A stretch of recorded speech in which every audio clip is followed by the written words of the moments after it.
భారతదేశం గర్వించదగ్గ శాస్త్రవేత్త మాజీ రాష్ట్రపతి డాక్టర్ ఏపీజే అబ్దుల్ కలాం జీవితం వెండితెరపై ఆవిష్కృతం కానుంది. కలాం పేరుతో తెరకెక్కుతున్న ఈ ప్రతిష్టాత్మక బయోపిక్ లో ప్రఖ్యాత నటుడు, జాతీయ అవార్డు గ్రహీత ధనుష్ ప్రధాన పాత్ర పోషించనున్నారు. కేన్స్ ఫిల్మ్ ఫెస్టివల్ లో ఈ సినిమాను అధికారికంగా ప్రకటించారు. ఈ వార్త యావత్ భారతీయ సినిమా ప్రేక్షకుల్లో ఆసక్తిని రేకెత్తిస్తోంది. టాలీవుడ్ నిర్మాత అనిల్ సుంకర కూడా ఈ చిత్ర నిర్మాణంలో పాలు పంచుకోవడంతో తెలుగు వారిలోనూ ఈ సినిమాపై ఆసక్తి నెలకొంది. రామేశ్వరం నుంచి రాష్ట్రపతి భవన్ వరకు సాగిన డాక్టర్ కలాం ప్రస్థానం ఎంతో స్ఫూర్తిదాయకం. రాకెట్ శాస్త్రంలో నిష్ణాతునిగా, అలుపెరగని ఆశావాదిగా ఆయన ప్రసిద్ధులు. మిసైల్ మ్యాన్ ఆఫ్ ఇండియాగా పేరుగాంచిన ఆయన నిరాడంబరమైన కుటుంబం నుంచి వచ్చి గొప్ప ఏరోస్పేస్ శాస్త్రవేత్తగా, దార్శనికుడిగా, ప్రజల రాష్ట్రపతిగా ఎదిగారు. ఆయన ఆత్మకథ వింగ్స్ ఆఫ్ ఫైర్ నేటికి ఎన్నో తరాలకు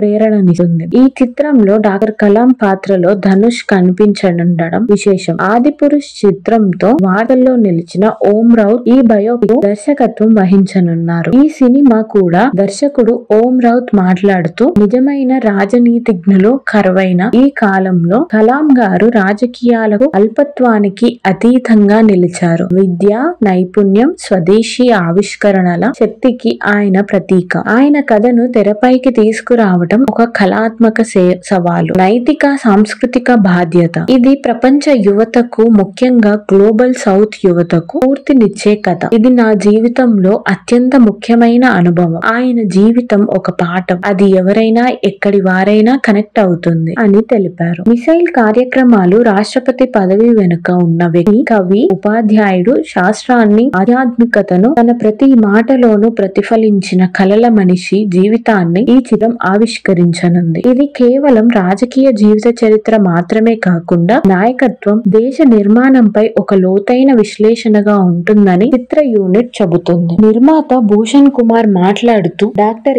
ఏపీజే అబ్దుల్ కలాం జీవితం తరతరాలుగా లక్షలాది మందికి స్ఫూర్తినిస్తూనే ఉంది. అలాంటి అసాధారణ భారతీయుడి ప్రయాణాన్ని జరుపుకునే చిత్రంలో భాగమైనందుకు ఈ సిరీస్ సంస్థ తరపున మేము గర్వపడుతున్నాము. ఓం రౌత్ ఇది మా మూడో సినిమా. ఈ బంధం మరింత బలపడింది. ఈ ప్రాజెక్ట్ లో ధనుష్, అభిషేక్ అగర్వాల్ తో చితకట్టడం మరింత ప్రత్యేకతను సంతరించుకుంది. ఇది కేవలం సినిమా మాత్రమే కాదు, కళలు, అంకిత భావం, వినయం, ఒక దేశ భవిష్యత్తును ఎలా తీర్చిదిద్దగలవో చూపించిన వ్యక్తికి నివాళి అని పేర్కొన్నారు. భారతరత్న పురస్కార గ్రహీత అయిన డాక్టర్ కలాం భారత అంతరిక్ష కార్యక్రమ పితామహుడు విక్రమ్ సారాభాయ్ తర్వాత భారత అంతరిక్ష కార్యక్రమ ముఖ్య రూపశిల్పులలో ఒకరు. ఆయన రక్షణ పరిశోధన అభివృద్ధి సంస్థ, భారత అంతరిక్ష పరిశోధన సంస్థ రెండింటిలోనూ పనిచేశారు. భారతదేశ పౌర అంతరిక్ష కార్యక్రమం, సైనిక క్షిపణి అభివృద్ధి ప్రయత్నాలలో ఆయన కీలక పాత్ర పోషించారు. ఆయన 1992 జూలై నుంచి 1999 డిసెంబర్ వరకు ప్రధానమంత్రి ముఖ్య శాస్త్రీయ సలహాదారుగా, భారతదేశ 11వ రాష్ట్రపతిగా కూడా సేవలందించారు. ఈ చిత్రాన్ని అభిషేక్ అగర్వాల్ ఆర్ట్స్ పతాకంపై, అభిషేక్ అగర్వాల్ టీ సిరీస్ పతాకంపై భూషణ్ కుమార్, కిషన్ కుమార్ మరియు అనిల్